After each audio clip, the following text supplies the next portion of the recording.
Episode 1 meeting with billionaire system. ये आप क्या कर रही है मैनेजर, अब मैं और यहाँ काम नहीं कर सकता। देवेश राय नोएडा के एडवर्टाइजिंग डिपार्टमेंट में चिल्ला रहा था। तभी मैनेजर रानी शर्मा ने उसका सारा ऑफिस का सामान बाहर फेंकते हुए कहा, गेट आउट फ्रॉम हियर। ये सुनने के बाद देवेश ने अपना सारा ऑफिस का सामान उठाया और जाने लगा और सोचने लगा, क्या ही दुनिया है, मैंने सीनियरों को कोई गिफ्ट नहीं दिया तो उन सब ने मिलकर मुझे निकलवा दिया। क्या मैं सच में बेरोजगार हो गया हूँ? मैं तो सीरियस होकर बिजनेस करना चाहता था। तभी देवेश का फ़ोन रिंग करने लगता है और देवेश तुरंत ही अपना फ़ोन उठाता है और कहता है, बेबी मैं आज तुम्हें बताने वाला था कि। देवेश इतना ही कह पाया था कि दूसरी तरफ से आवाज़ आती है, देवेश चलो ब्रेकअप कर लेते हैं। देवेश बोला, क्या? देवेश के मुंह से और कुछ निकल ही नहीं पाया। दूसरी तरफ से आवाज़ आया, हाँ अब तुम्हें मेरे बर्थडे पार्टी में आने की कोई ज़रूरत नहीं, तुम मुझे दोबारा कॉल मत करना और हाँ पीछा करने की तो कोशिश भी मत करना। इसके बाद देवेश बोल पड़ा, क्या मैंने कोई गलती की है? आखिर तुम अचानक से मुझसे ब्रेकअप क्यों कर रही हो? क्या कोई और तुम्हें मिल गया है जो मुझसे भी अच्छा है? दूसरी तरफ से आवाज़ आती है, तुमसे इससे कोई मतलब नहीं, मैं तुम्हारे साथ अब और लंबे समय तक नहीं रह सकती। तुम तो अभी तक फटीचर के फटीचर ही रह गए हो। मैं अपनी यंग लाइफ तुम्हारे साथ तो बिल्कुल भी वेस्ट नहीं करूंगी। और गुड बाय। कॉल कट जाती है। ये सब सुनने के बाद तो देवेश को तो मानो सदमा ही लग गया हो। उसके हाथ से सारा सामान नीचे गिर जाता है और उसके आंखों में आंसू आ जाते हैं। वो सोचता है, मैंने दिन रात मेहनत करके उसके साथ शादी करने के लिए कुछ पैसे जुटाए थे, आज उसने मुझे छोड़ दिया। क्या ही खराब दिन है आज। नौकरी और छोकरी दोनों ही चली गई। देवेश फिर अपना सारा सामान उठाया और लोगों से अपनी नज़र छिपाते हुए लिफ्ट में चला गया। तभी अचानक ही लिफ्ट में एक तेज रोशनी हुई और वहां एक बहुत सुंदर और हॉट लड़की एक टैबलेट नुमा चीज के साथ हवा में तैरती हुई दिखाई दी। लड़की कहने लगती है, मास्टर आपका बिलियनियर सिस्टम में स्वागत है और आज से मैं आपकी सर्वेंट हूँ। पहले तो देवेश उसके ऊपर से नज़र ही नहीं हटा पा रहा था, लेकिन जैसे ही उसकी नज़र हवा में उड़ने वाली बात पर पड़ी वो तो डर के मारे वही बैठ गया। वो लड़की आगे कहने लगती है, मास्टर सिस्टम आपको कुछ काम देगी जिसे पूरा करने पर आपको बड़े रिवार्ड मिलेंगे और मैं इन सभी को करने में मदद करूंगी। देवेश के तो डर से पसीने छूट रहे थे और वो हकलाते हुए बोला, तो तुम हो कौन? ये सब क्या है और तुम मेरा पीछा क्यों कर रही हो? वो लड़की बोलती है, वैसे मेरा कोई नाम नहीं है, मैं तो एके हूँ जो कि सिस्टम के होस्ट की सर्वेंट हूँ और ये एक बिलियनियर सिस्टम है जो आपको अमीर बनने में मदद करता है। हाँ, और रही बात आपका पीछा करने की तो सिस्टम आप जैसे ही नल्ले और बेरोजगार को ही चुनती है। इसको सुनने के बाद थोड़ा नाराजगी दिखाते हुए खुशी से चिल्लाते हुए कहता है, क्या सच में ये एक बिलियनियर सिस्टम है? तब तो मैं जल्द ही अमीरों की लिस्ट में आ जाऊंगा। वो लड़की कहती है, हाँ मास्टर ये सब सच है, लेकिन उससे पहले आपको यहाँ साइन इन करना होगा और सिस्टम की बात को सीक्रेट ही रखना होगा, और अगर आप सिस्टम को नहीं चाहते तो मैं चली किसी और नल्ले बेरोजगार को ढूंढने। देवेश उस लड़की को तुरंत रोकते हुए कहता है, आप जैसी कोई ब्यूटी के लिए तो जान हाजिर है, ये साइन इन क्या है? मैं आपको मना तो बिल्कुल भी नहीं करूंगा। देवेश ने साइन इन को क्लिक किया, तभी एक पेज खुल गया जिसमें लिखा था कि बधाई हो, होस्ट अपने साइन इन सफलतापूर्वक कर लिया है, जिसके बोनस के रूप में 100 करोड़ रु आपके खाते में पहुंच गया है। तभी देवेश के फोन पर बैंक से मैसेज आया कि आपके खाते में 100 करोड़ जमा हो चुका है। ये सब देखकर तो देवेश तो बहुत खुश हो रहा था और आपको 100% कंट्रोल के साथ डार्क मून होटल दिया जाता है और साथ में 100 करोड़ की जैग्यूर एफ टाइप स्पोर्ट कार नीचे पार्किंग लॉट में आ गई है। और हाँ, अब से आपको एक कैबर ऑनलाइन टैक्सी ड्राइवर का काम करना है। क्या ये सब आपको स्वीकार है? ये सब देखकर देवेश खुशी से चिल्लाते हुए कहता है, अरे बाप रे, इतना सारा रुपया और ड्राइवर की जॉब, वो भी स्पोर्ट कार के साथ, कौन मना करेगा भाई, मुझे ये मंजूर है। वो लड़की कहती है, मास्टर ये काम आपको हमेशा नहीं करना है, इसके पूरा होने के बाद आपको दूसरा काम करना होगा और टास्क के पूरा होने पर आपको बड़े बड़े रिवार्ड दिए जाएंगे। मास्टर आपको डार्क मून होटल जाकर वहां पर अपनी कागजी कार्रवाई करनी होगी, इसके बाद वो होटल आपका। तभी वो लड़की एकदम फ्लर्ट करते हुए अपने सीने से कार की चाबी निकलती है, जिसे देखकर तो देवेश के गाल शर्म से लाल हो जाते हैं। चाबी लेते हुए देवेश कहता है, तुम्हारा कोई नाम नहीं है? देवेश मन में सोचने लगता है कि काश ऐसी कोई मेरी गर्लफ्रेंड होती। देवेश बोलते हुए कहता है, आज से तुम्हारा नाम सारा रहेगा। जिस पर वो लड़की कहती है, जी मास्टर। सारा कहती है, मास्टर आपकी car parking lot area A series B11 पर लगी हुई है। और वो गायब हो जाती है। देवेश पार्किंग में पहुंच जाता है और मन में सोच रहा था, ऐसा लगता है कि मानो ये सब बस एक सपना है। देवेश एरिया ए में पहुंचता है तो कहता है कि तो ये है अमीरों का पार्किंग एरिया, यहाँ तो काफ़ी लग्जरी कारें हैं। एक लड़की वहाँ अपनी कार का इंजन खोले हुई थी और कहे जा रही थी, ये क्या बला है, इसे अभी ही खराब होनी थी, मुझे जल्दी से जाना है, पता नहीं इस कार की क्या ही प्रॉब्लम है। तभी देवेश वहाँ आ जाता है और कहता है, मिस यामी, क्या आपके कार के साथ कुछ दिक्कत है? जिस पर यामी देवेश की तरफ आशा भरी नज़रों से देखते हुए कहती है, क्या तुम एड डिपार्टमेंट के देवेश राय हो? मेरी कार को पता नहीं क्या हो गया है कि ये स्टार्ट ही नहीं हो रहा है। देवेश यामी से कहता है, मिस यामी, क्या आप मेरे कार से चलना चाहेंगी? जिस पर यामी देवेश के साथ जाने के लिए तैयार हो जाती है और कहती है, मुझे अबन कॉलोनी जाना है, मेरी हेल्प करने के लिए शुक्रिया। तभी वहां रंग बिरंगे बालों वाला एक लड़का आ जाता है जो यामी के कंधों पर हाथ रखते हुए कहता है, अरे मिस ब्यूटी क्वीन, इस जैसे छोटे लोगों के पास कोई अच्छी कार नहीं होगी, इससे अच्छा होगा कि तुम मेरे साथ मेरी स्पोर्ट कार में चलो। यामी गुस्से में उसे दूर करते हुए कहती है, मिस्टर अजय आप मुझसे दूर रहिए, आप जैसे इंसान के साथ तो मैं कभी नहीं जाऊंगी। देवेश भी बोल पड़ा, भाई अजय आपको कोई ज़रूरत नहीं है, मेरी कार बस यही पास में B11 पर खड़ी है। अजय कहता है, तुम्हारी तरह तुम्हारी कार भी टूटी फूटी होगी, अगर उसमें मिस यामी जाएंगी तो उनका स्टेटस डाउन हो जाएगा, इससे अच्छा होगा कि वो मेरे साथ मेरी स्पोर्ट कार में चले जिसे मैंने कल ही 90 लाख में खरीदा है। यामी की जाते हुए अजय से कहती है, आपका बहुत बहुत धन्यवाद, मेरी स्टेटस की चिंता करने के लिए मेरा पीछा करना बंद करो, मैं उसी टूटी फूटी कार से ही चली जाऊंगी। तभी दोनों अचानक ही रुक जाते हैं और उनका मुंह खुला का खुला ही रह जाता है जब सामने एक चमचमाती ब्लैक जैग्वार स्पोर्ट कार को देखते हैं। तब देवेश कार पर हाथ रखे हुए चाबी निकलते हुए बोला, यही मेरी कार है। देवेश कार का दरवाजा ओपन करते हुए बोला, मिस यामी आइए, यह बैठिए, और सुनो ब्रो, क्या तुम हमारी पूरी कंपनी के जनरल मैनेजर को तुम अपने कचरे से कार में बैठना चाहते थे? इधर अजय हैरान खड़ा सोच रहा था, अरे ये तो वही 100 करोड़ वाली कार है, मैं तो इसे शोरूम में दूर से ही देख पाया था यार, मुझे तो यकीन ही नहीं हो रहा कि मैं इसे अपने सामने देख रहा हूँ। अजय दौड़कर देवेश के पास आता है और कहता है, भाई भाई क्या तुम मुझे बैठा सकते हो? जिस पर देवेश बोला, तुम मेरे इस टूटी फूटी कार में बैठने के लिए योग्य नहीं हो। और देवेश वहां से फुल स्पीड में कार लेकर निकल गया। अजय ये सब देखकर हाथ मलता रह गया। कार के अंदर एक अजीब सी खामोशी छाई हुई थी और देवेश मन में खुश हो रहा था कि आज मैंने कंपनी की नंबर 1 ब्यूटी को अपने कार में बैठाया है। मिस यामी सिंह जितनी खूबसूरत है उतनी ही दिल की अच्छी भी हैं और साथ ही साथ मेहनती और इंटेलिजेंट भी हैं। यामी उस चुप्पी को तोड़ते हुए बोली, क्या सच में ये कार तुम्हारी है? तुम तो हमारे कंपनी के एड डिपार्टमेंट के एक छोटे से एम्प्लॉय हो। देवेश बोला, नहीं था, मुझे आज ही निकाल दिया गया। वास्तव में देखे तो मैं यंग जनरेशन का रिच मैन हूँ। मैं तो सिर्फ जिंदगी के अनुभव के लिए लो प्रोफाइल वाले सभी काम करता हूँ। देखो, आज से मैंने कैबर ऑनलाइन कार ड्राइवर का काम शुरू किया है और आप मेरी पहली कस्टमर हैं हो। तब तो ये मेरे लिए सम्मान की बात है कि मैं आपकी पहली कस्टमर हूँ। मैं अभी कैबर पर बुक करती हूँ। तभी देवेश के फ़ोन पर मैसेज आया कि आपको मिस यामी सिंह के द्वारा बुक किया गया है। कुछ देर बाद, मिस यामी लीजिए, आपका अबन कॉलोनी आ गया। यामी अपना फ़ोन दिखाते हुए बोली, मैंने पेमेंट कर दिया है और भाई मुझे यहाँ तक छोड़ने के लिए शुक्रिया। अचानक ही वहाँ सारा आ जाती है, जिसे देखकर तो देवेश चौंक जाता है। सारा कहती है, बधाई हो मास्टर, अपना पहला ऑर्डर पूरा किया। आपका ड्राइवर का काम 5% पूरा हुआ और आपको रिवार्ड के रूप में 500 करोड़ रु आपके खाते में पहुँच दिए गए हैं। तभी देवेश के फ़ोन में बैंक से मैसेज आता है, जिसे देखकर देवेश चिल्लाते हुए कहता है, अरे ये तो सच में 500 करोड़ है, वो भी सिर्फ एक कैबर टैक्सी ऑर्डर पर। हाँ, मैं तो अमीर हो गया बे। Episode 2 met with ex girlfriend. शाम के 7 बजे द डार्क मून होटल में। रोहन, क्या यही famous dark moon 5 star hotel है? इंडिया के टॉप लग्जरी होटलों में से एक। वाह, ये कितना ऑसम है। यहाँ तक कि इसमें तो कई सेलिब्रिटी भी अपनी शादी की पार्टी अरेंज करवाते हैं। मुझे तो यकीन ही नहीं हो रहा है कि तुमने मेरी बर्थडे पार्टी यहाँ अरेंज की है। ये सब बोलने वाली कोई और नहीं बल्कि देवेश की एक्स गर्लफ्रेंड पूजा चौबे थी, जिसकी आज सुबह ही देवेश के साथ ब्रेकअप हुआ था।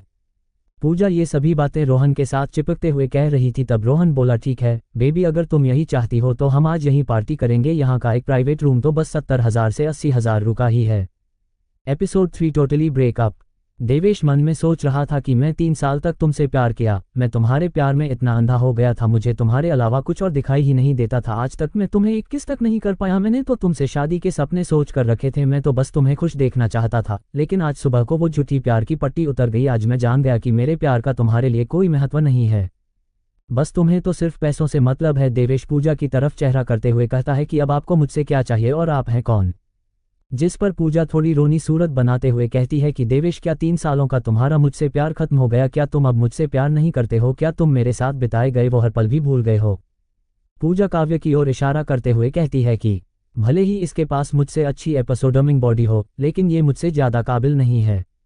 देवेश पूजा के उस मासूमियत भरे चेहरे को देखकर पिघलने लगता है। वो वहाँ उसके सामने खड़ा था, लेकिन अंदर से बहुत दुखी था क्योंकि वह पूजा को बहुत प्यार करता था। देवेश के चेहरे को देखकर काव्या समझ जाती है कि आखिर ये सब मैटर क्या है। ये फिर से उसी लड़की के जाल में फंस रहा है और वह सोचती है कि लगता है मुझे ही इसकी मदद करनी होगी। और वो देवेश के पास जाकर उसके हाथों को पकड़ते हुए कहती है कि तुम्हें कैसे पता कि मैं तुमसे ज़्यादा काबिल हूँ कि नहीं? इन्होंने अभी कुछ देर पहले ही मेरी प्रशंसा करते हुए कहा था कि मैं उनके एक्स गर्लफ्रेंड से बेहतर हूँ। ये सब सुनने के बाद तो मानो देवेश को होश ही आ जाता है और वो भी काव्या के उस नाटक में शामिल हो जाता है, अपनी एक्स से पीछा छुड़ाने में, और थोड़ा फ्लर्ट करते हुए काव्या के कमर पर अपना हाथ रखते हुए उसे अपने करीब लाकर बोलता है।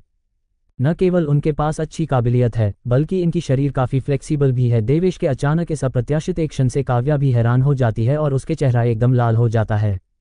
दोनों की यह सभी हरकतों को देखकर पूजा और उसकी सहेली का मुंह खुला का खुला ही रह जाता है। देवेश वहां से जाते हुए बोलता है कि अगर आपका सब खत्म हो गया हो तो हम डेट पर जा रहे हैं। पूजा चिल्लाते हुए कहती है कि मत जाओ, मैं तुम्हारी लवर बनाकर रहना चाहती हूँ 3 साल के रिलेशनशिप के वास्ते, क्या तुम मुझसे प्यार नहीं करते?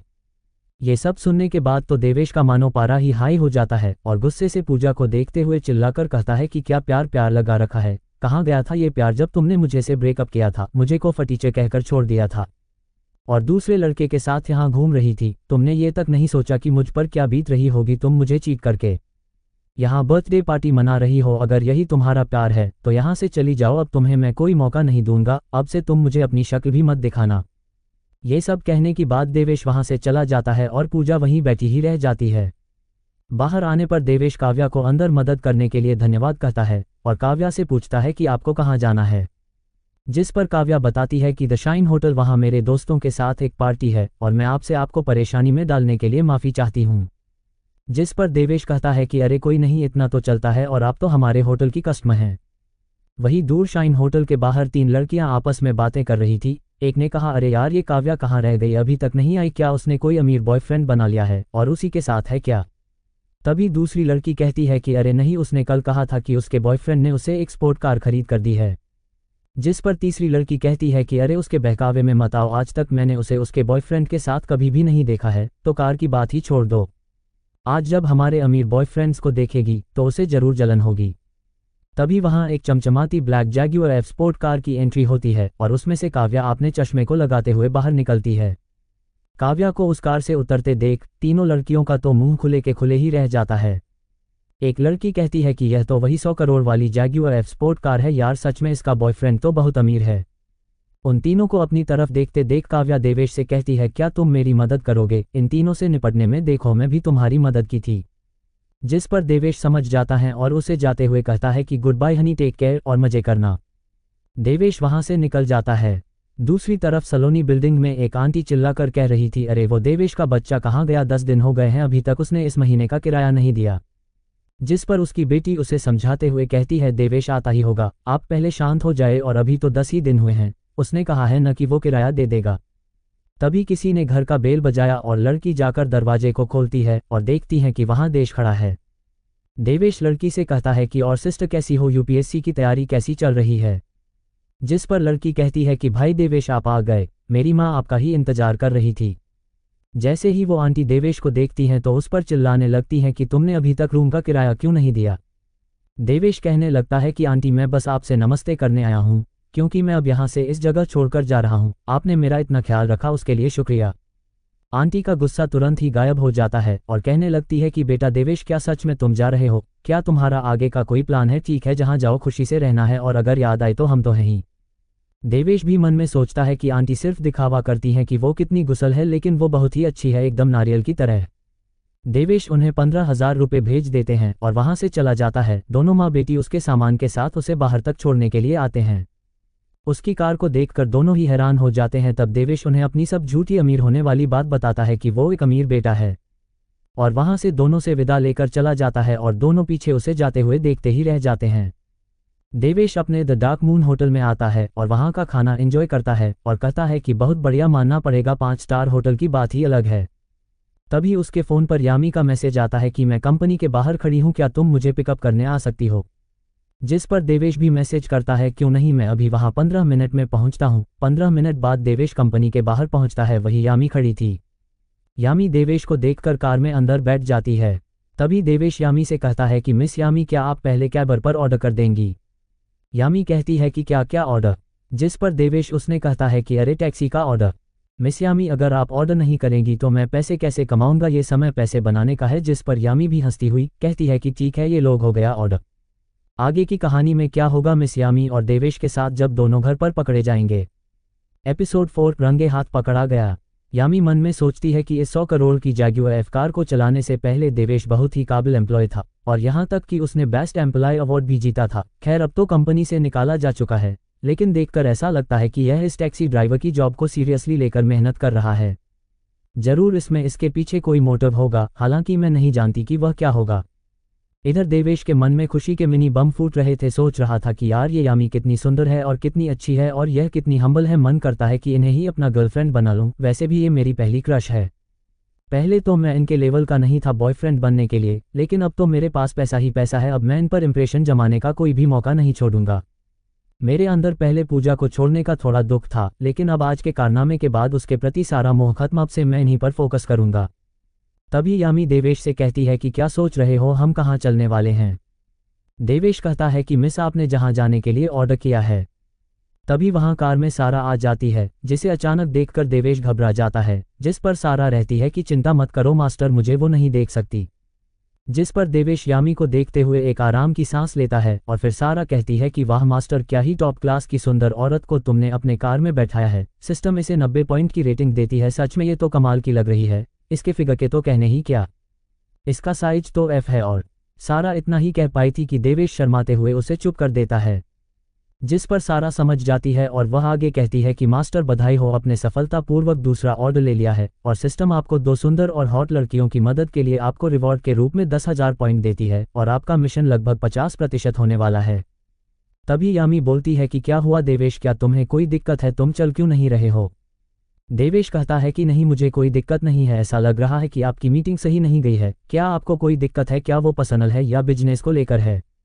यामी कहने लगती है कि बिजनेस को लेकर है। दरअसल कंपनी चाहती है कि 10 से 12 दिनों में एक लंच इवेंट हो, लेकिन सभी 5 स्टार होटल पहले से ही बुक है। मैं इसी को लेकर थोड़ी चिंता में हूँ, ये प्रॉब्लम कैसे सॉल्व करूँ। देवेश कहता है कि क्या आपने द डार्क मून होटल को चेक किया, वो तो आपकी कंपनी के लिए पर्याप्त होगी। यामी कहती है कि तुम इतना क्रेजी ना बनो, the dark moon hotel Delhi के महंगे लग्जरी 5 स्टार होटल में से एक है। मैं पैसे खर्च करने से नहीं डरती, लेकिन उसे बुक करने के लिए बड़े बड़े कनेक्शन की या किसी बड़े आदमी की जरूरत पड़ती है। देवेश कहता है कि अरे मिस, यह जरूरी नहीं है कि यही होगा जीवन जो है न, वो संघर्ष, प्रयासों और आश्चर्य से भरा पड़ा है। अब आप आज सुबह को ही देख लीजिए, जब आप मुझसे मिली थी, हो सकता है कि वहां भी कोई सरप्राइज हो। जिस पर यामी हंसते हुए कहती है, वाह क्या बात है, क्या ही फिल्मी डायलॉग लपेट कर मारा है। लेकिन चलो फिर एक बार कोशिश करके देख ही लेते हैं। मोनो और कार सीधे द डार्क मून होटल ले चलो। जिस पर देवेश बिल्कुल किसी एक्शन हीरो की तरह कार को पूरा 180 डिग्री पर घूमता है और डार्क मून होटल की तरफ चल पड़ता है। जिस पर यामी डरते हुए कहती है कि वाह क्या बात है, तुम तो एकदम एक्सपर्ट निकले। कुछ देर चलने के बाद यामी कहती है कि चलो एक शर्त लगाते हैं, अगर मैं उनसे बात नहीं कर पाई तो मैं तुम्हारा किराया नहीं दूंगी, और अगर हम उनसे बात कर पाए तो मैं तुम्हें एक रिकॉर्ड दूंगी, जो भी तुम चाहोगे। देवेश एक कातिल हंसी हंसते हुए कहता है कि तो डील पक्की रही, रिवॉर्ड के रूप में आपको 10 दंड बैठक करना पड़ेगा, वो भी मेरे सामने। यामी कहती है कि दंड बैठक क्या होती है। जिस पर देवेश कहता है, अरे यार क्या तुम जिम नहीं जाती हो, चलो फिर गूगल सर्च कर लो, तब तुम्हें पता चल जाएगा। यामी फ़ोन पर सर्च करती है और देखकर उसके गाल लाल हो जाते हैं और कहती है कि यह तुम्हारे सामने करना तो बहुत शेमफुल है। देवेश कहता है कि आप तैयार हैं कि नहीं, वैसे भी शर्त की बात आपने की थी, मैंने नहीं। यामी मन में सोचने लगती है कि मान जाती हूँ, वैसे भी जूनियर मैनेजर ने वहाँ पहले ही बात कर लिया था और वहाँ कोई भी इवेंट हाल हमारे लिए उपलब्ध नहीं है। यामी कहती है, अच्छा दंड बैठक ही ना, चलो अच्छा ठीक है, मुझे मंजूर है। कुछ देर बाद वे दोनों ही द डार्क मून होटल पर पहुंच जाते हैं और दोनों अंदर जाते हैं। यामी रिसेप्शन पर खड़ी महिला से नमस्ते करते हुए कहती है कि मेरा नाम यामी सिंह है, मैं आपके मैनेजर रविंद्र जी से कुछ बात करना चाहती हूँ। पीछे देवेश हाथ हिलाता है और उसे अपने बारे में कुछ कहने से मना कर देता है। वह रिसेप्शन वाली महिला सोचती है कि लगता है कि ये बॉस की नई गर्लफ्रेंड है, वो उसके सामने अपने गरीब होने का दिखावा कर रहे हैं फिर से, लेकिन ये उनकी एक्स गर्लफ्रेंड से 1000 गुना सुंदर है। मुझे जल्दी से जाकर मैनेजर मिस्टर रविंद्र जी को बताना होगा। महिला यामी से कहती है, नमस्ते मिस, आप दोनों पहले बैठक में जाएं, तब तक मैं मैनेजर रविंद्र जी को बता देती हूँ। कुछ देर बाद मैनेजर वहां आता है और यामी से हाथ मिलाते हुए कहता है कि मुझे देरी से आने के लिए माफ़ कीजिएगा। यामी मैनेजर से कहती है कि मैनेजर रविंद्र, मैं यामी सिंह हूँ, RDJ ग्रुप ऑफ कंपनी से हमारी कंपनी एक लंच इवेंट करना चाहती है, क्या हाल फिलहाल में द डार्क मून होटल का इवेंट हाल मिल सकता है। यामी मन में सोच रही होती है कि मुझे इनसे कोई आशा नहीं है, मैंने तो पहले ही सोच रखा है क्योंकि RDJ ग्रुप की इतनी पहुंच नहीं है। इधर पीछे खड़ा देवेश मैनेजर को इशारा कर रहा था, अबे मान भी जा। मैनेजर हूं करते हुए कहता है कि ठीक है, आप कब के लिए चाहती हैं उसके लिए मैं अरेंज कर सकता हूं। यामी खुश होकर कहती है कि क्या सच में मैनेजर रविंद्र, आपका बहुत बहुत धन्यवाद, और कंपनी का 10 दिन में लंच इवेंट का प्लान है। मैनेजर रविंद्र भी हंसते हुए कहता है कि कोई बात नहीं, मैं सब अरेंज कर दूंगा मिस यामी, मैं आपको पूरा मदद करूंगा कोऑपरेट करने में। दोनों बाहर आकर अपने कार में बैठ जाते हैं। तब यामी कहती है कि देवेश, तुम तो वरदान साबित हुए, तुमने कहा और सच हो गया, तुम तो सच में कमाल के हो। जिस पर देवेश कहता है कि मैं तो आपसे पहले ही कह रहा था कि ये दुनिया पूरे आश्चर्य से भरी पड़ी है, चलिए इन सभी बातों को एक तरफ कीजिए और मेरे साथ इन शब्दों का खेल न खेलिए, अपनी शर्त को पूरा कीजिए। यामी के गाल लाल हो जाते हैं और कहती है कि क्या तुम्हें अभी तक याद है, मैं आरडीजे कंपनी की जनरल मैनेजर हूँ, भला मैं क्यों अपनी शर्त और किए वादे से पीछे हटूंगी। देवेश कहता है कि तो फिर शुरू हो जाए। यामी कहती है कि क्या, अरे नहीं, इस कार में कैसे होगा, क्या हम घर चलकर इस बारे में बात करें। इस पर देवेश कहता है कि हाँ वही ठीक रहेगा, तो चलिए फिर। देवेश तेजी से कार भागते हुए ले चलता है। इधर यामी का तो इतनी तेज कार चलने की वजह से होश उड़े हुए थे और वो सोच रही थी, क्या सिर्फ कुछ दंड बैठक को देखने के लिए ये इतना तेज कार चला रहा है। दोनों यामी के घर पहुंच जाते हैं, दोनों अंदर चले जाते हैं, देवेश वही सोफे पर बैठ जाता है। यामी शर्माते हुए देवेश से कहती है कि क्या तुम सच में मुझे ये करते हुए देखना चाहते हो अभी। देवेश कहता है हाँ हाँ बिल्कुल, चलिए देर मत कीजिए। यामी कहती है कि मैं पहले ही बता देती हूँ कि इस तरह का जिम एक्सरसाइज मैंने पहले नहीं किया है, तो गलती होने पर कोई शिकायत मत करना। देवेश मुस्कुराते हुए कहता है कि अरे मैं बिल्कुल भी शिकायत नहीं करूँगा। यामी फिर अपने हाथों से अपने सिर को पकड़ते हुए दंड बैठक करने लगती है। यामी के इस तरह के पोज के कारण देवेश के डोपामिन का लेवल बढ़ जाता है और उसके नाक से खून आने लगता है। तभी पीछे से दरवाजा खुलता है और एक 45 या 50 साल का आदमी अंदर आता है और इन दोनों को ये सब करते देख गुस्से से कहता है, क्या क्या कर रहे हो तुम दोनों। ये सुनकर दोनों ही घबरा जाते हैं। आखिर ये आदमी है कौन, क्या देवेश की अब पिटाई होगी या कुछ और। Episode 5 roast by office colleagues. Yami घबराते हुए कहती है कि पिताजी आप यहाँ पर क्या कर रहे हैं। यामी के पिता गुस्से में कहते हैं कि क्या मुझे यहाँ नहीं होना चाहिए था, हाँ क्या मुझे बाहर कार में ही होना चाहिए था, हाँ। यामी घबराते हुए अपने पिता से कहती है, पिताजी आप गलत समझ रहे हैं, ये मेरा नया योगा टीचर है। इधर देवेश के भी पसीने आ रहे थे और मन में सोच रहा था कि अरे बाप रे, क्या ही गलत टाइमिंग है यार। यामी के पिता गुस्से में कहते हैं, तुम क्या सोचती हो, मुझे नहीं पता कि योगा टीचर कैसे होते हैं, और वे सीधे घर में आ जाते हैं यहाँ और ऐसे दूर से घूर कर देखते हैं। यामी घबराते हुए कहती है, अरे नहीं पिताजी, ये बहुत एडवांस योगा टीचर है, ये प्रैक्टिकल की जगह केवल बबल थ्योरी ही बताते हैं। यामी के पिता कहते हैं, तुम उसकी साइड लेना बंद करो, मैं उससे कुछ पूछना चाहता हूँ। उधर सोफे पर देवेश सिर पर हाथ रख सोच रहा था कि वैसे योगा टीचर की जॉब भी अच्छी होती है, काश मैंने पहले कोई योग की ट्रेनिंग ली होती। तभी उसके पास यामी के पिता आकर बैठ जाते हैं। उनके अचानक उसके पास बैठ जाने से देवेश घबरा जाता है। यामी के पिता उसे गुस्से से घूरते हुए पूछते हैं, ओ ए लड़के, तुम्हारा नाम क्या है और तुम क्या करते हो। देवेश उन्हें इतने गुस्से में देखकर घबराते हुए कहता है कि मेरा नाम देवेश है और मैं ऑनलाइन टैक्सी ड्राइवर का काम करता हूँ। जिस पर यामी के पिता मुंह बनाते हुए कहते हैं, क्या ही मजाक कर रहे हो, क्या तुम कोई स्पोर्ट कार चलाते हो जो मेरी बेटी तुम्हारे साथ आएगी। देवेश सिर पर हाथ रखते हुए कहता है कि हाँ सच कहूँ तो हाँ, मैं स्पोर्ट कार ही चलता हूँ, कैबर में बाहर मेरी ही कार खड़ी है। यामी के पिता कहते हैं, क्या बाहर खड़ी जैगुआर कार तुम्हारी है। फिर वे देवेश के कंधों को थपथपाते हुए कहते हैं कि तुम उन बिगड़े हुए लड़कों से ज़्यादा समझदार हो, अब मुझे अपनी बेटी का तुम्हारे साथ होने में कोई दिक्कत नहीं है। देवेश मन में सोचने लगता है, क्या ये कोई क्रिकेट मैच चल रहा है जो एक ही बल पर सब खेल ही बदल गया, इनका टोन तो बिल्कुल ही बदल गया। तभी यामी अपने पिताजी को समझने लगती है कि पिताजी जैसा आप सोच रहे हैं वैसा कुछ भी नहीं है हम दोनों के बीच में।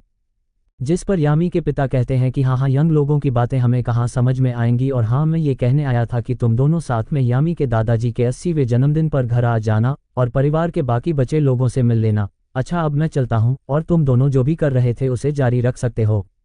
और वे वहाँ से चले जाते हैं। यामी फिर देवेश से कहती है कि लगता है कि पिताजी ने हम दोनों के बारे में गलत समझ लिया है।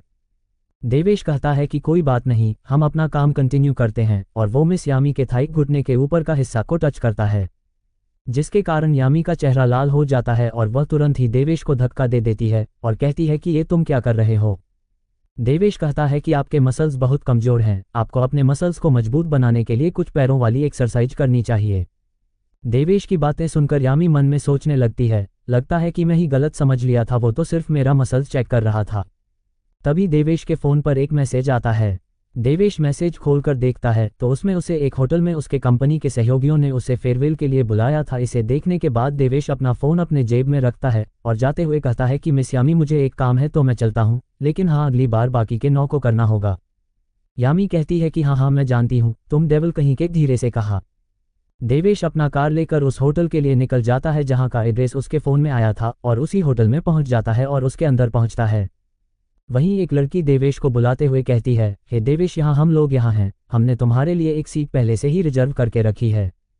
देवेश वहाँ उन लोगों के पास पहुँचता है। इस लड़की का नाम श्वेता था। वहाँ टेबल पर कई लोग बैठे थे। ये लोग वही थे जिनके साथ देवेश पहले काम करता था एड डिपार्टमेंट में। श्वेता देवेश से कहती है कि देवेश, तुम्हें इतने गुस्से में आकर जॉब नहीं छोड़नी चाहिए थी, तुम तो जल्द ही प्रमोट होने वाले थे, तब तुम डायरेक्ट बन जाते। तभी उनमें से एक लड़का कहता है कि तुम गलत कह रही हो, क्या तुम ये कहना चाहती हो कि मेरी परफॉर्मेंस इसके परफॉर्मेंस से बुरी थी, और तुम कैसे जानती हो कि डायरेक्टर का पद इस देवेश को ही मिलता। जिस पर श्वेता कहती है कि देवेश का परफॉर्मेंस तुमसे अच्छा था तो स्वाभाविक रूप से डायरेक्ट का पद उसे ही दिया जाता। वो लड़का हंसते हुए कहता है कि लेकिन अब नहीं, अब ये तो निकल जा चुका है, और मैं तो सुना है कि डायरेक्टर का पद मिस्टर रवि को दिया जा रहा है ना मिस्टर रवि। जिस पर रवि कहता है, हाँ ये सच है, मैं जल्दी डायरेक्टर बन जाऊंगा, उसके लिए मैं बाद में तुम सबको 5 स्टार होटल में ट्रीट दूंगा। जिस पर सभी लोग खुशी से चिल्लाने लगते हैं और कहते हैं कि मिस्टर रवि आप बेस्ट है। फिर वो कहता है, लेकिन आज का मैं मुद्दा देवेश है, तो हमें देवेश पर ही फोकस करना चाहिए। देवेश कहता है कि क्या बात है, लगता है कि तुम दोनों मुझसे मिलने नहीं बस शो ऑफ करने आए हो। जिस पर रवि कहता है कि अरे नहीं देवेश, तुम हमें गलत समझ रहे हो, हम सब तुम्हारे बारे में बहुत चिंता कर रहे थे, और तुम्हारा अब आगे का क्या प्लान है, क्योंकि यहाँ इस बड़े शहर में रहना इतना आसान नहीं है, क्या तुम अपने परिवार में जा रहे हो। जिस पर वह दूसरा लड़का कहता है कि कौन सा परिवार, ये तो एक अनाथ है, इसका कोई घर नहीं है, ये कहीं नहीं जा सकता। क्या देवेश ऐसे ही अपनी बेइज्जती करवाता रहेगा या फिर कोई जवाब भी देगा। एपिसोड 6 टिट फॉर टैट, जैसे को तैसा। रवि बियर उठाते हुए कहता है कि अच्छा ये बात है, मैं कुछ प्रॉपर्टी डीलरों को जानता हूँ, क्यों ना तुम मेरे घर आओ, वहीं मैं तुम्हें सबसे मिलवा दूंगा। देवेश थोड़ा अपनी आंख सिकोड़ते हुए कहता है कि तुम मेरे और मेरे काम के बारे में चिंता मत करो, मैं इस समय ऑनलाइन टैक्सी ड्राइवर का काम कैबर कंपनी में कर रहा हूँ, और मैं इस समय भी काम कर रहा हूँ, तो मैं आज रात ड्रिंक नहीं कर सकता। तभी वहाँ एक वेटर दौड़ते हुए आता है और चिल्लाकर कहता है, सुनो, नीचे खड़ी जैगुआर एफ कार किस कस्टमर का है।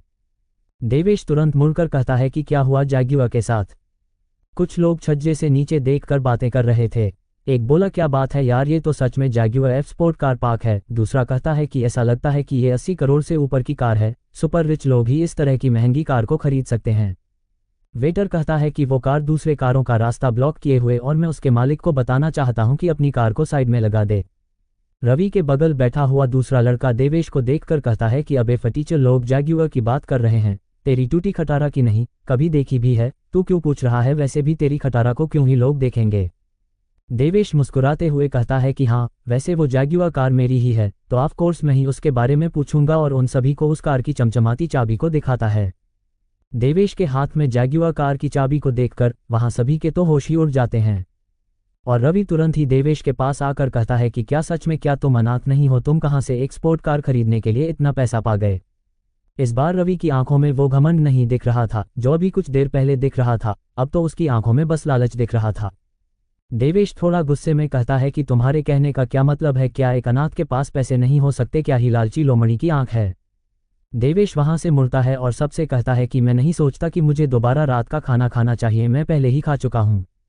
और वह फिर श्वेता की तरफ मुड़ता है और कहता है कि श्वेता, क्या तुम मेरे साथ चलोगी, मैं तुम्हें तुम्हारे घर तक छोड़ दूंगा, अब भला कोई एक लग्जरी स्पोर्ट कार का मजा क्यों नहीं लेना चाहेगा। श्वेता तुरंत ही उसके साथ जाने के लिए मान जाती है, और वह सभी से कहती है कि माफ़ कीजिएगा सभी, मैं अब चलती हूँ। दोनों जाने लगते हैं, तभी पीछे से एक आवाज़ आती है, ज़रा रुको।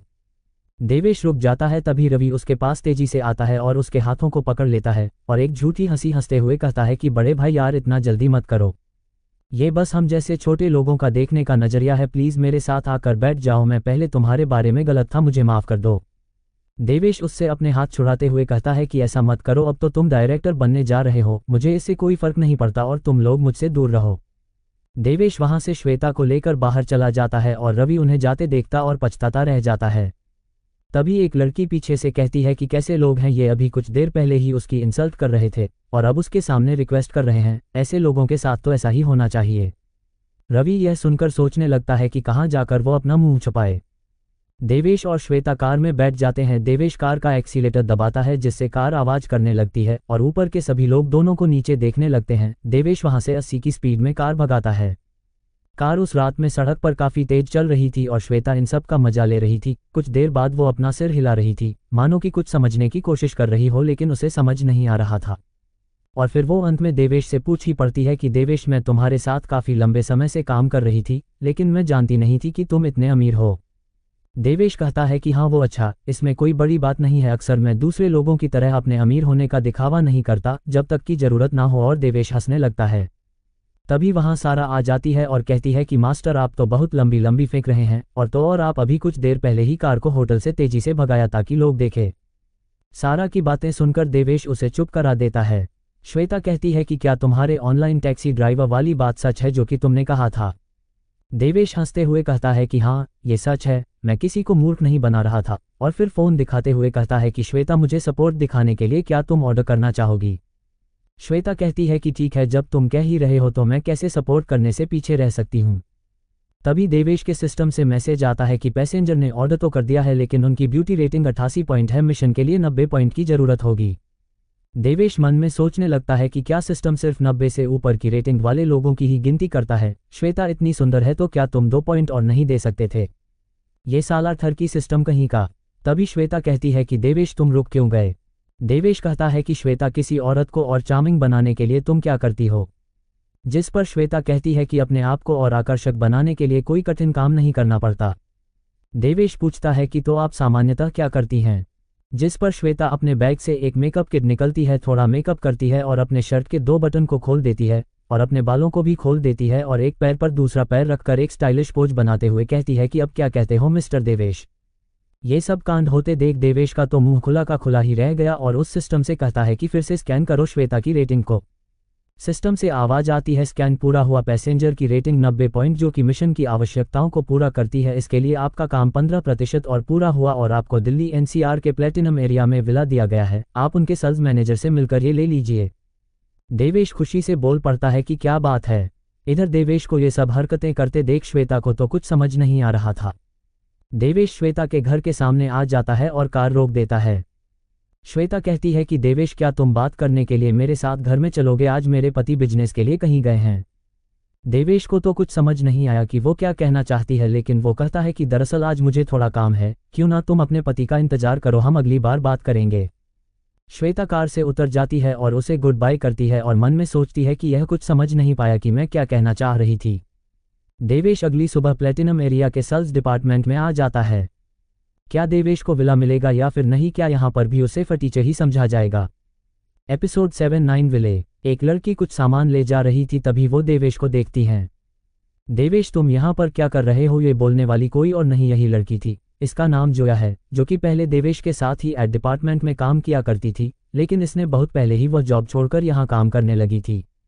देवेश हंसते हुए कहता है कि मैं यहाँ तुम्हारे मैनेजर से मिलने आया हूँ और कुछ रियल एस्टेट के कागजात लेने आया हूँ। जोया देवेश को पकड़कर बाहर ले जाते हुए कहती है कि देवेश, तुम यहाँ से चले जाओ, यहाँ एक सेट ही 20 करोड़ से ऊपर के होते हैं, कौन सा सेट तुम अफोर्ड कर सकते हो?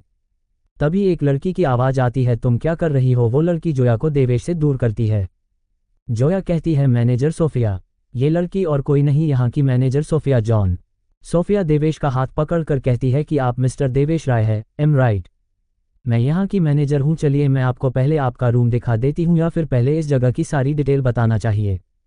जोया मैनेजर का हाथ पकड़ते हुए कहती है कि मैनेजर, आप अपना समय बर्बाद मत कीजिए, ये मेरे पुराने ऑफिस का सहकर्मी था, ये यहाँ प्लेटिनम एरिया का हमारा एक विला भी नहीं ले सकता है।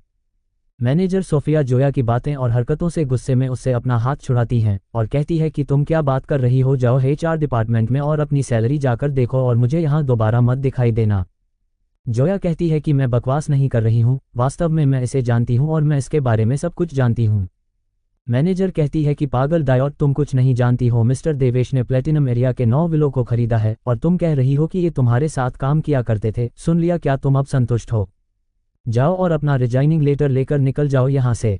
मैनेजर सोफिया देवेश के सामने अपना सिर झुकाते हुए कहती है, माफ़ कीजिएगा मिस्टर देवेश, ये एम्प्लॉय कुछ ज़्यादा ही तनाव में है, इसके वजह से इसका मेंटल हेल्थ खराब हो गया है, तभी ये बहकी बहकी बात कर रही है। ये आपके लिए एक बुरा अनुभव रहा है, इसके लिए मैं तहे दिल से आपसे माफ़ी मांगना चाहती हूँ। देवेश कहता है कि अरे कोई बात नहीं, आप क्यों माफ़ी मांग रही है, इसमें आपकी कोई गलती नहीं है, इसे भूल जाए, ऐसा समझिए ये कुछ हुआ ही नहीं था। वैसे मेरे घरों के कागजात मुझे मिल सकते हैं क्या? मैनेजर सोफिया मन में सोचती है कि ये यंग मैन तो बहुत अच्छा है, इसके अंदर दूसरे अमीरों की तरह घमंड नहीं है, और एक एम्प्लॉय को बुलाती है जो कुछ लिफाफे और कुछ चाबियां लेकर आता है। मैनेजर कहती है कि मिस्टर देवेश, ये रहे 9 विलों के कागजात और उनकी चाबियां, और किसी चीज़ की ज़रूरत हो तो हमें कह सकते हैं।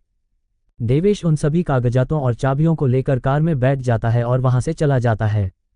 तभी उसके फ़ोन पर मैसेज आता है। ये मैसेज श्वेता ने किया था। उसने उसमें लिखा था कि मैंने सुना कि मिस्टर रवि और उनके साथी दोनों को HR डिपार्टमेंट ने निकाल दिया है।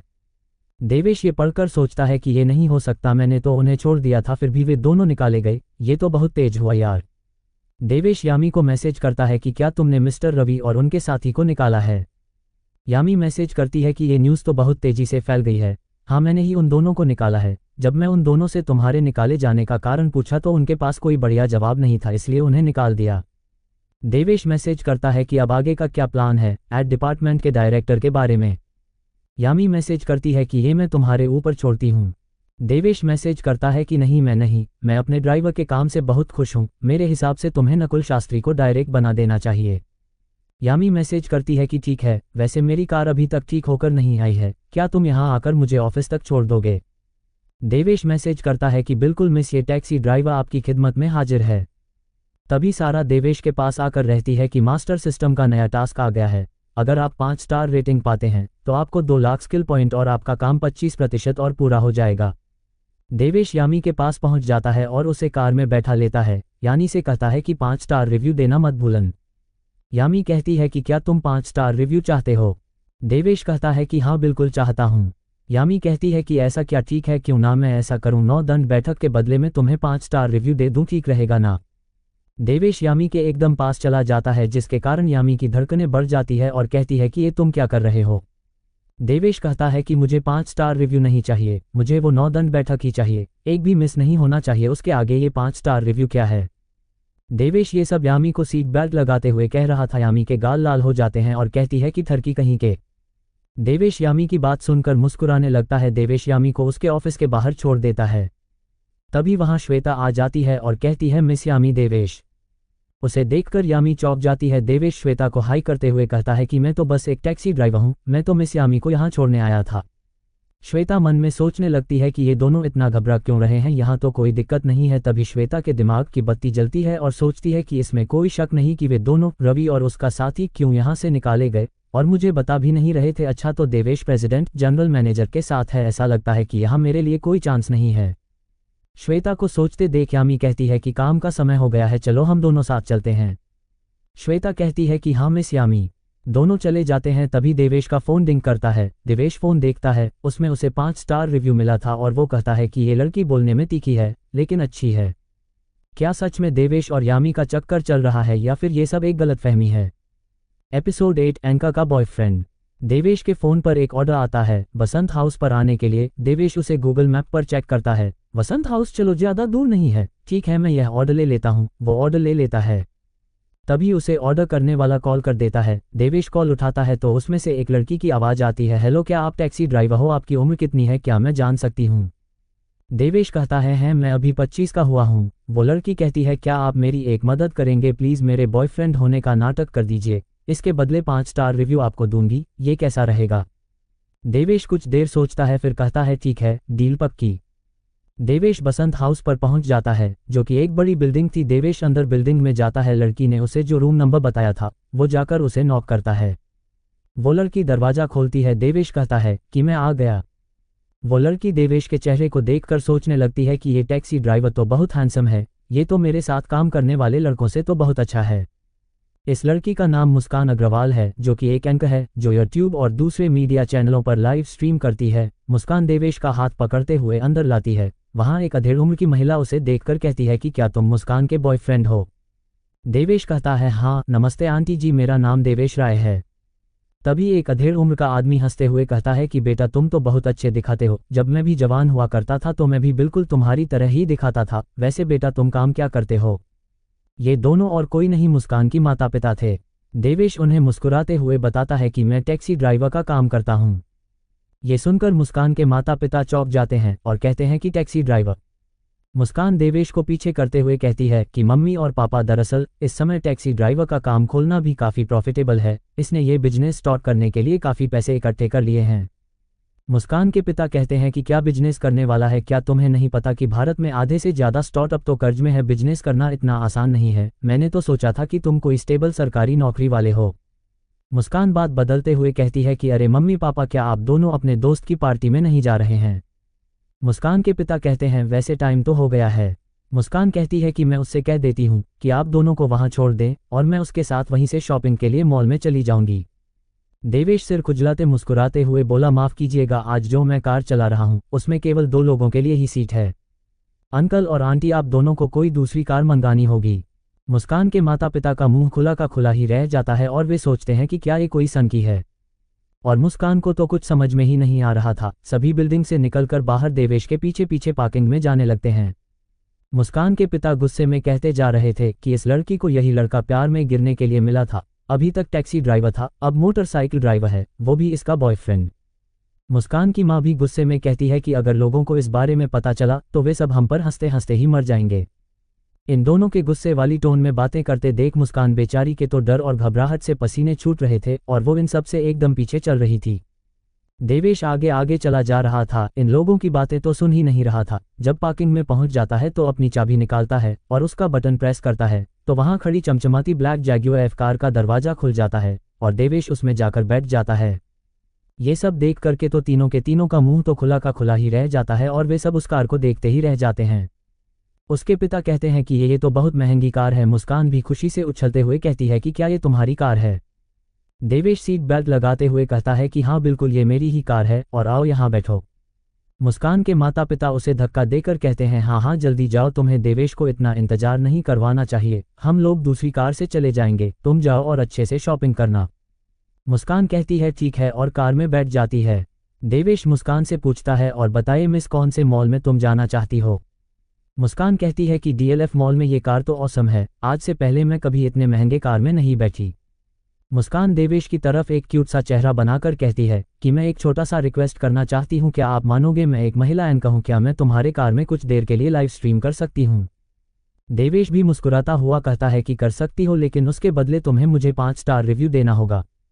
मुस्कान तुरंत अपना फ़ोन निकाल कर लाइव स्ट्रीमिंग शुरू कर देती है और कहती है हेलो गाइस, पता करो कि मैं कहाँ हूँ।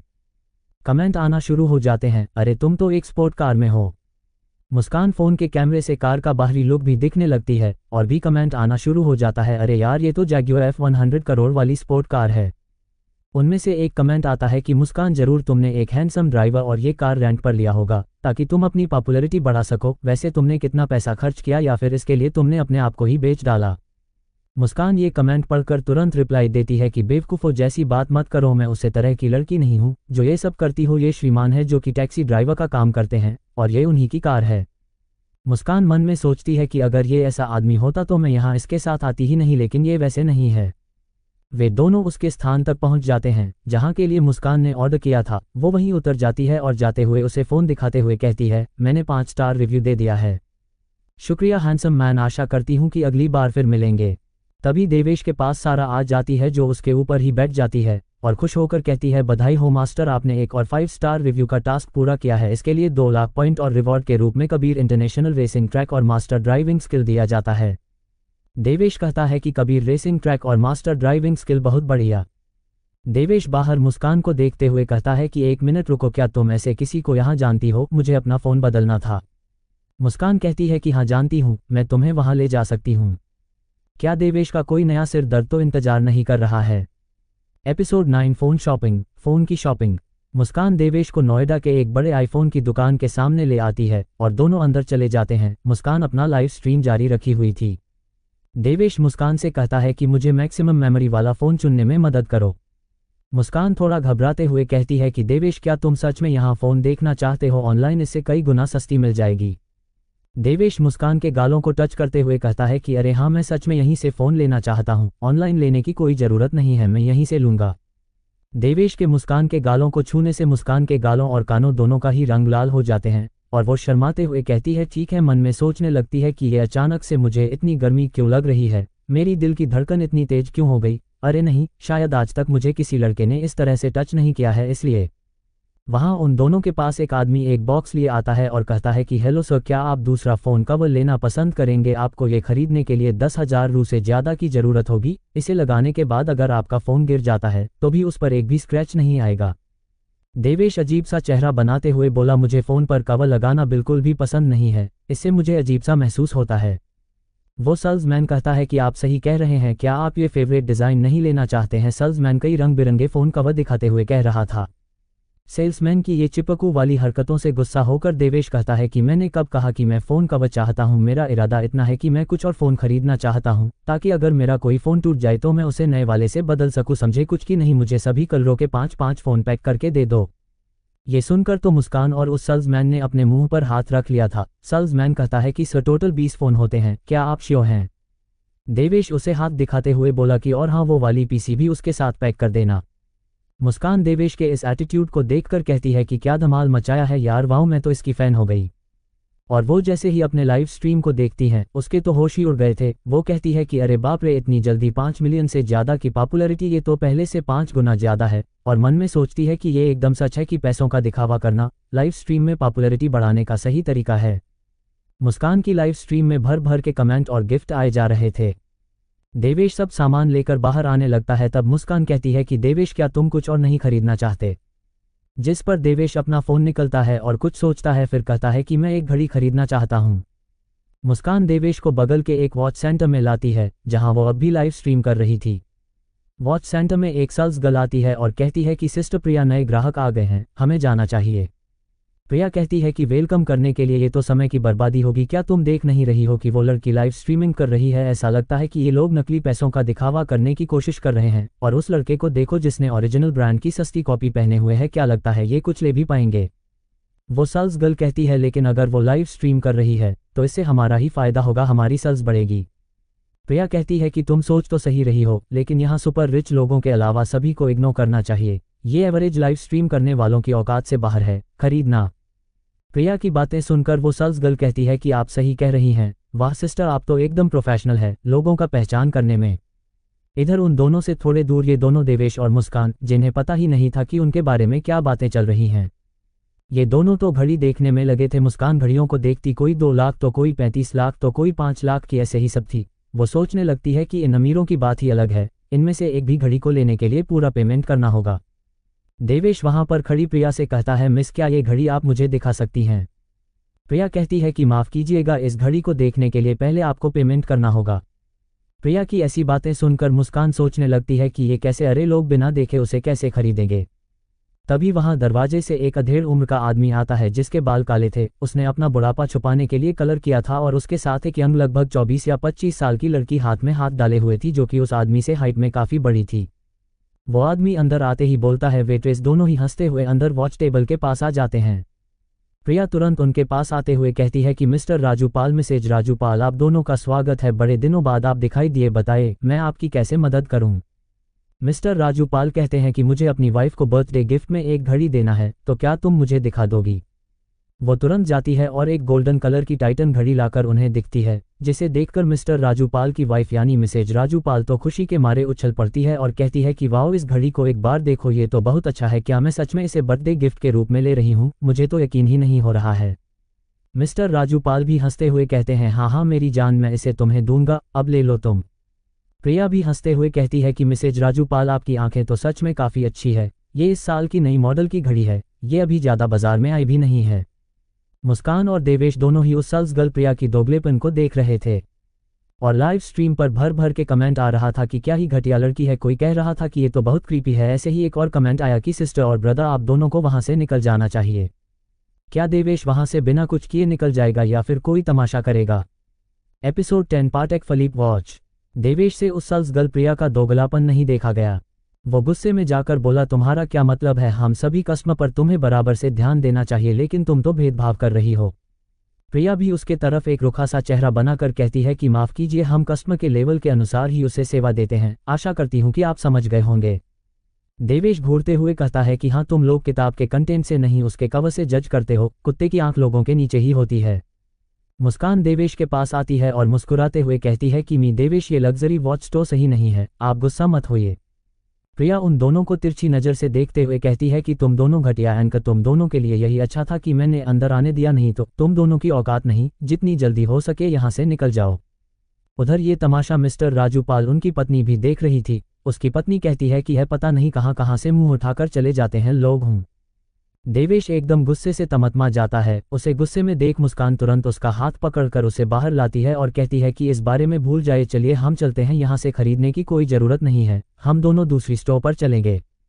मुस्कान देवेश को बगल के ही दूसरे लग्जरी वॉच स्टोर में लाती है। दोनों अंदर जाते हैं तो वहाँ एक सेल्स गर्ल आती है जो उन दोनों का बड़े गर्मजोशी के साथ वेलकम करती है और कहती है कि नमस्ते सर और मैडम, यहाँ पर कुछ ऐसा है जिसमें मैं आपकी मदद कर सकती हूँ।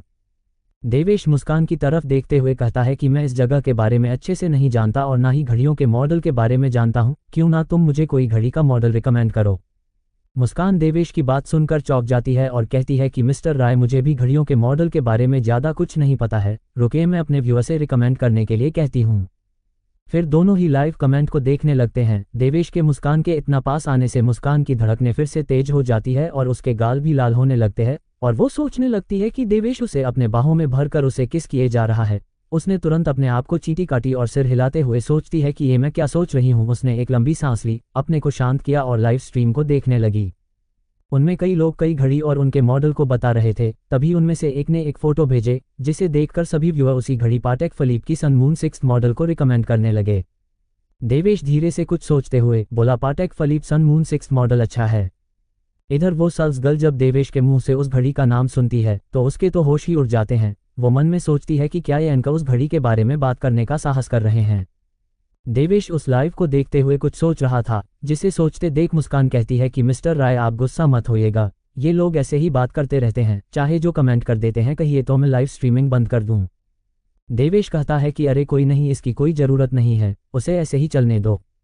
देवेश मुस्कुराते हुए उस सेल्स गर्ल से बोलता है कि क्या आप पाटेक फिलिप की सन मून 6 मॉडल दिखा सकती है। देवेश को वही डिमांड करते देख मुस्कान को कुछ समझ नहीं आ रहा था। वो तो ये सोच रही थी कि ये घड़ी शायद लग्जरी ना होकर एवरेज ही हो, लेकिन इसका उल्टा वो घड़ी कुछ ज़्यादा ही लग्जरी निकली। देवेश की बातों को सुन वहाँ पूरे वॉच स्टोर में शांति छा जाती है और वहाँ के मैनेजर और स्टाफ मेंबर का मुंह खुला का खुला रह जाता है और वो सेल्स गर्ल चौंकते हुए कहती है कि क्या क्या कहा आपने सर, आप पाटेक फिलिप की सन मून 6 मॉडल वॉच खरीदना चाहते हैं। देवेश उन्हें अपना सुप्रीम क्रेडिट कार्ड दिखाते हुए कहता है कि क्या ये संभव नहीं है। मैनेजर और सभी स्टाफ मेंबर देवेश के पीछे मधुमक्खी की तरह छा जाते हैं और कहते हैं कि अरे सर, बिल्कुल पॉसिबल है, हम दे सकते हैं। वॉच स्टोर का मैनेजर कहता है कि लेकिन सो ये घड़ी यहाँ इस स्टोर में नहीं है और हमें इसे स्विट्जरलैंड से मंगाने की ज़रूरत है। जब ये घड़ी वहाँ से आएगी तो मैं खुद पर्सनली आपके घर तक डिलीवर करूँगा। पहले तो देवेश को कुछ समझ नहीं आया, लेकिन फिर कुछ समझ आया तो वो शांत हो गया। मुस्कान उस मैनेजर से बोल पड़ती है कि आपका इतना बड़ा स्टोर है तो फिर वो आउट ऑफ स्टॉक कैसे हो गया। जिस पर वो मैनेजर मुस्कुराते हुए जवाब देता है कि मिस, दरअसल बात यह है कि इस दुनिया में इस मॉडल की घड़ी केवल 10 ही है और सभी स्विट्जरलैंड में ही है। जब कोई इसे ऑर्डर करता है तो वो वहाँ से उसे डिलीवर कर देते हैं, इसलिए ये घड़ी हमारे स्टोर में नहीं है। मुस्कान मैनेजर की बातों को सुनकर कहती है, ओ अच्छा, मैं समझ गई। देवेश उन्हें 5 करोड़ का पेमेंट उसी वक्त कर देता है। उसे पेमेंट पूरा करते देख वहाँ सभी लोग और चौंक जाते हैं। आमतौर पर लोग महंगी घड़ी खरीदते हैं तो केवल कुछ ही पैसे पे करते हैं और बाकी का घड़ी के मिलने के बाद करते हैं। मैनेजर देवेश को वीवीपी कार्ड देता है और कहता है कि दोबारा जरूर से आइएगा सर। बाहर बगल के वॉच स्टोरों को जब इस बार में पता चलता है तो वे सब भागते हुए वहां आने लगते हैं। एक सेल्स गर्ल कहती है, अरे तुमने सुना क्या, किसी ने 5 करोड़ रू की वॉच खरीदी है। उन भागने वाले लोगों में प्रिया भी थी। वो कहती है कि इस स्टोर में हाँ तो जरूर वो पाटेक फिलिप की सन मून 6 मॉडल रही होगी, क्या सच में वही है। उनमें से एक सेल्समैन ने कहा, अरे चलो चलो देखें कि वो आदमी है कितना अमीर। सभी लोग बाहर स्टोर के खड़े होकर देवेश और मुस्कान को देखने लगते हैं। एक लड़की कहती है कि वाह, ये तो बहुत हैंडसम है और यंग है, काश ये मेरा बॉयफ्रेंड होता है। उसके बगल का लड़का उसके सिर पर मारते हुए कहता है कि दिन में सपने मत देखो। तभी प्रिया जब उन दोनों को देखती है तो उसका मुंह इतना बड़ा खुल गया था कि उसमें एक क्रिकेट की बाल आ सकती थी और कहती है कि क्या ये दोनों, ये नहीं हो सकता है। देवेश और मुस्कान बाहर आ जाते हैं और मुस्कान अभी भी लाइव स्ट्रीमिंग कर रही थी। प्रिया सभी को हटाते हुए उन दोनों के पास आती है और कहती है कि सर, हमारे पास भी हमारे स्टोर में बहुत सारे नए मॉडल की वॉच है, क्यों ना आप हमारे स्टोर में आए। देवेश उससे डरावना चेहरा बनाते हुए कहता है कि ज़रूरत नहीं है, मेरे जैसे गरीब को आपके लेवल की सर्विस की, ये कहकर देवेश मुस्कान को लेकर चला जाता है। प्रिया चिल्लाते ही रह जाती है कि समझ जाए मैं गलत थी। प्रिया वहीं बैठ जाती है और रोते हुए ही अपने गालों पर थप्पड़ मारने लगती है और कहती है कि मैंने एक गलत इंसान से पंगा ले लिया, मैंने इतना बड़ा कमीशन गवा दिया। इधर मुस्कान के लाइव स्ट्रीम में कमेंट आता है कि ब्रदर ने तो बिल्कुल ठीक किया। मुस्कान सबको धन्यवाद करते हुए लाइव स्ट्रीमिंग बंद कर देती है और देवेश के साथ उसके कार तक आ जाती है।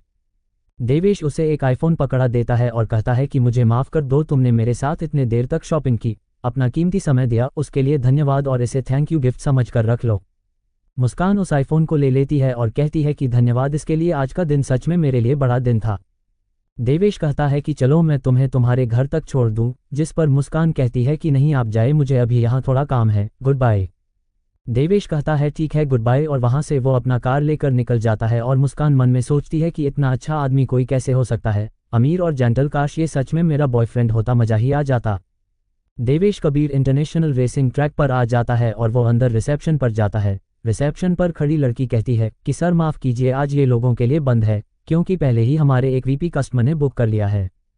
देवेश कहता है कि मैं यहाँ खेलने नहीं आया हूँ, मैं यहाँ तुम्हारे मैनेजर से मिलने आया हूँ, क्या तुम मेरी मदद कर सकती हो मैनेजर को बताने में कि मैं देवेश राय आया हूँ। वो लड़की कहती है कि ज़रा एक मिनट रुकिए सर, मैं अभी उन्हें इन्फॉर्म करती हूँ। तभी वहाँ कुछ लोग दरवाज़ा खोलते हुए आते हैं और उनका लीडर कहता है कि यहाँ क्या चल रहा है, इसका नाम डेविड बजाज था। डेविड चिल्लाते हुए कहता है कि क्या हमने आज पहले ही कहा नहीं था कि ट्रैक एकदम साफ होना चाहिए, कैसे एक बाहरी व्यक्ति अंदर आ सकता है। आखिर कौन था ये डेविड बजाज, क्या देवेश और डेविड के बीच में दुश्मनी होगी या फिर दोस्ती, कहीं देवेश किसी मुसीबत में तो नहीं। आगे की कहानी सुनने के लिए सब्सक्राइब करिए हमारी यूट्यूब चैनल सिर्फ और सिर्फ वीके नॉवल स्टोरी 2.0 को। कहानी अच्छी लगे तो लाइक कमेंट करना ना भूले। चलिए मिलते हैं अगले एक न्यू एपिसोड में। धन्यवाद।